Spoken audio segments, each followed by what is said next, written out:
Hey guys, it's Destiny, and today I'm going to discuss how to prepare for Luocha right now, as I'm sure many of you want to summon for him. So I'm going to be giving a rundown of what he'll want and much more. Without further ado, let's get straight into it. To begin, I'll give a quick rundown on Luocha and what he does for those who aren't too sure or familiar with his skill kit.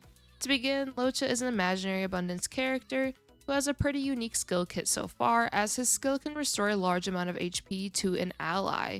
When an ally's HP falls to 50% or less, an effect equal to Luocha's skill will immediately be triggered, which is really good as this is an emergency heal which Luocha can do every few turns. Unleashing his skill or ultimate attack will accumulate stacks of Abyss Flower. When the Abyss Flower reaches 2 stacks, Luocha will consume all the Abyss Flowers to deploy a field against the enemy. When an enemy in the field is attacked by an ally, the attacking ally immediately restores a certain amount of HP. This is really strong, as Luocha will be able to create this field, and whenever an ally attacks the enemy, they will recover HP based on a percentage of Luocha's attack. Luocha of course also scales off of attack instead of HP like our other healers, so he does have more potential for damage output. However, he may be a bit more squishy than our other healers so far. As for his traces, they increase his utility as they can allow him to regenerate more energy, which can allow him to ultimate more, cleanse an ally with his skill, which removes a debuff from them, and his final trace allows him to not take more than 80% damage of his maximum HP within a single hit, which can immensely help with his survivability. Overall, Luocha has a very utility heavy kit, which is amazing, and now that you know the basics, let's discuss what Luocha needs as a character. For relics, I have numerous suggestions as to what you could be farming now for Luocha. To begin with what sets you'd want, I'd recommend these relic sets here, which are Musketeer of Wild Wheat, Passerby of Wandering Cloud, or Wastelander of Banditry Desert. For the combinations, I'd recommend either 4-piece Musketeer, 4-piece Wandering Cloud, 4-piece Wastelander, 2-piece Musketeer, 2-piece Wastelander, or 2-piece Musketeer and 2-piece Wandering Cloud. I'd say to pick the combinations honestly that do land you the best substats and main stats, but for farming efficiency, Musketeer and Wandering Cloud are going to be in the same Cavern of Corrosion, so it's likely easier to snag those sets for your Luocha. You'll want a 4-piece Musketeer to increase your attack, speed, and basic attack damage. Increasing your attack, of course, is crucial for Luocha, and a speed increase can be nice too, as you can attempt to get enough speed to allow Luocha to act twice in certain turn cycles, which he can use to his advantage rotation-wise. The reason why speed can be good for rotations is because if he's able to normal attack more often, and if an ally does not need an emergency heal with like his skill or his cleansing, regardless if they do, that would be really beneficial as well. Either way though, he'll be able to generate more energy for himself quicker, to use his ultimate more often, which a lot of enemies do have a form of buffing in the game, and as you know from Luocha's ultimate, his ultimate removes buffs from enemies, and each buff that is removed from an enemy, he gains a stack of Abyss Flower. Since he only needs 2 stacks, it's very likely that he'll be able to get his Abyss Flower field active once he uses his ultimate. So overall, this can be pretty skill point efficient and pretty good for his rotations. The only downside is from what I've heard regarding his trial in closed beta 2. The Abyss field is up based on his turns, not the enemy. So once 2 turns, or rather 2 of Luocha's actions occur, the field would go away once he triggers it. So you may have to think accordingly as to when to use his ultimate to get the field or skills, but if he does go twice in a turn, then I'd say to trigger the Abyss field once he goes the second time in that turn cycle, so you don't have to get rid of the Abyss field faster. Of course though, I'll fully test this once he's here to see optimal rotations for Luocha and see if it's still reliant on his turns regarding the field, but I would still recommend some speed so he can cycle better overall with his rotations and just with your team synergy. The reason you'll want Musketeer with the other 2 sets is either for possible more damage output with the Wastelander set and Musketeer, and the Wandering Cloud set with Musketeer would be better for healing output if you're looking at Luocha primarily for his supportive and utility capabilities, as 2-piece Musketeer increases attack as we know, and 2-piece Wandering increases outgoing healing for allies. Additionally, if you are enjoying this video so far and I am helping you out, make sure to subscribe to see more Starhawk content from me, and now let's carry on. As for the 4-piece Wandering Cloud, you'll want this set to increase your outgoing healing and start the battle with an additional skill point. This set is nice overall if your team may be a bit more skill point hungry or you have a certain member of Wildfire on your team. I'm looking at you, Zila. I like this set on my Bailu since my Zila takes full advantage of the additional skill point being provided. An example of how this can be useful is in a scenario where you begin the battle with your team and your buffer is possibly Tingyun or Bronya. And if it's Bronya, you would want Bronya to act after Zila, but if it's Tingyun, you would ideally want Tingyun to act before Zila. So essentially, if it's Tingyun, you would buff your Zila with the skill, and then Zila uses her skill, she's able to use Resurgence, and then because she has Resurgence, now she would skill again, and then when you're able to click your ultimate, you'll do your ultimate again. Assuming you do enough damage, you get Resurgence again with skill, and that would consume a total of 4 skill points. 1 skill point from Tingyun buffing, and then 3 skills from Zila. Another scenario can be Silverwolf acting before Zila to inflict the quantum weakness onto the boss.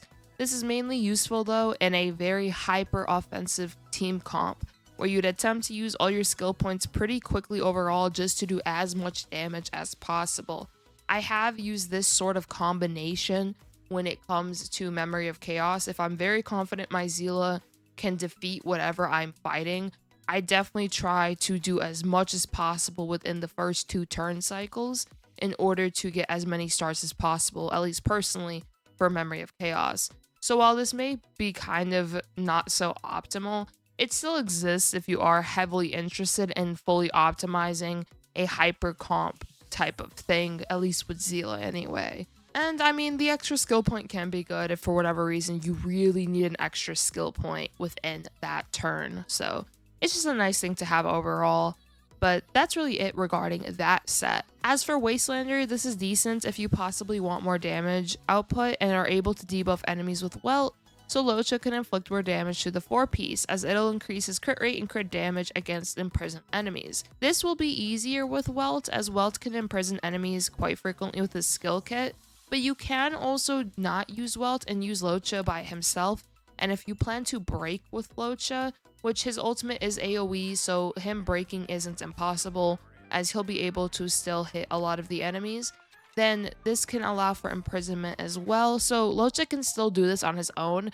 I just think it'll be easier with a character like Welt is all. I'm going to either be running 4-piece Wandering Cloud for the extra skill point, or a mixture of Wandering and Musketeer for my own Luocha. I just recommend picking which sets honestly get you the best stats. And speaking of stats, let's go over my recommendations for those. For your body piece, I'd recommend attack percent, and for your boots, attack or speed.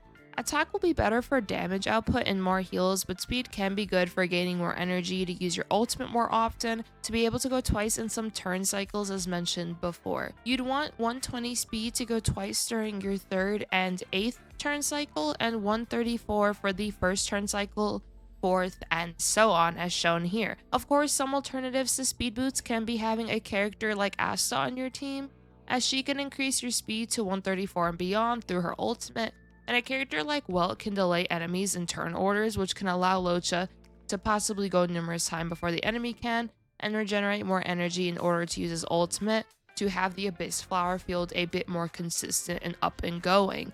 As for your planar sets, I primarily recommend Space Sailing for more attack, with attack or Imaginary Sphere depending on what you're trying to do with your Luocha, and attack or Energy Regeneration Rope.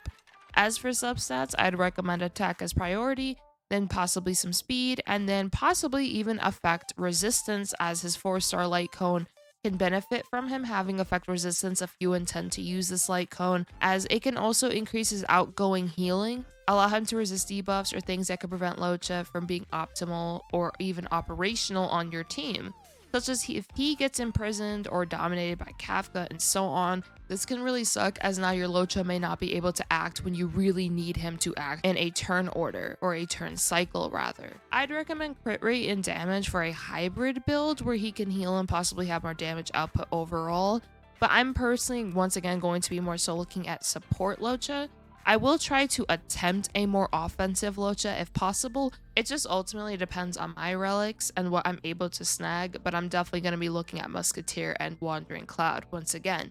I do hope these recommendations help though, but now let's move on to knowing what to farm to ascend Luocha. For Luocha's ascensions, if you're going for level 70 and level 3 basic attack, level 8 talent, skill, and ultimate as well.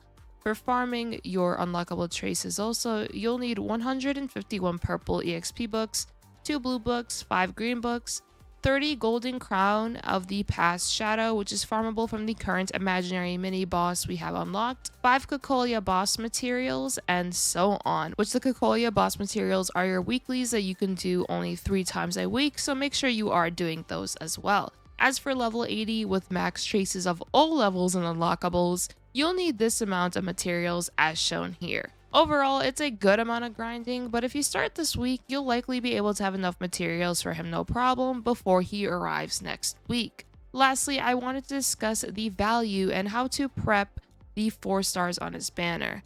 The 4 stars on his banner are quite good, consisting of Qingque, Pela, and our new Harmony character Yukong.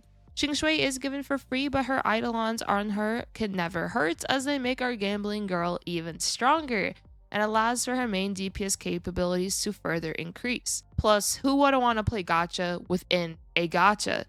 I'm joking, but in all seriousness, she's really good and really strong, so possibly look into building her.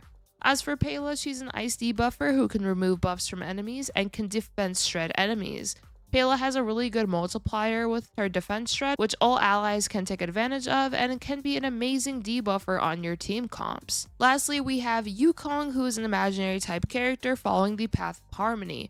Her skill can increase the attack of all allies, her ultimate can buff her skill and increase the crit rate and crit damage also of all allies, as well as dealing damage to a single target enemy. She looks like she'll be a great buffer to have on team comps and can be a great asset overall, especially for possible hyper carry comps. As for relics, Qingque would benefit most from Genius of Brilliant Stars, and Pela and Yukong can definitely use the Musketeer set as well, as the set is pretty universal, and since you're likely already farming Musketeer possibly for Luocha, this could be a great opportunity to also try building Pela or Yukong relic-wise alongside Luocha. If you intend to go for Wastelander sets, Yukong can possibly take advantage of this set as well, for increased damage output, especially with her ultimate. Overall though, this banner has great 4-star options. I hope you guys enjoyed my mini prep guide for Luocha, and I hope you guys do get him when you do pull for him. I will be releasing a full in-depth Luocha guide when he's here, and my guide will also go over whether or not I do recommend him overall as a support for those who are on the fence about him. Let me know if you are pulling for Luocha and what teams you intend to put him on if so. Leave a like though, of course, to also support the video, and let me know in the comments down below. Just tell me your favorite color, honestly. I'm kind of curious what everyone's favorite color is. I really like purple myself, so that's my favorite color right there. Of course, I hope you all have a nice one. Peace.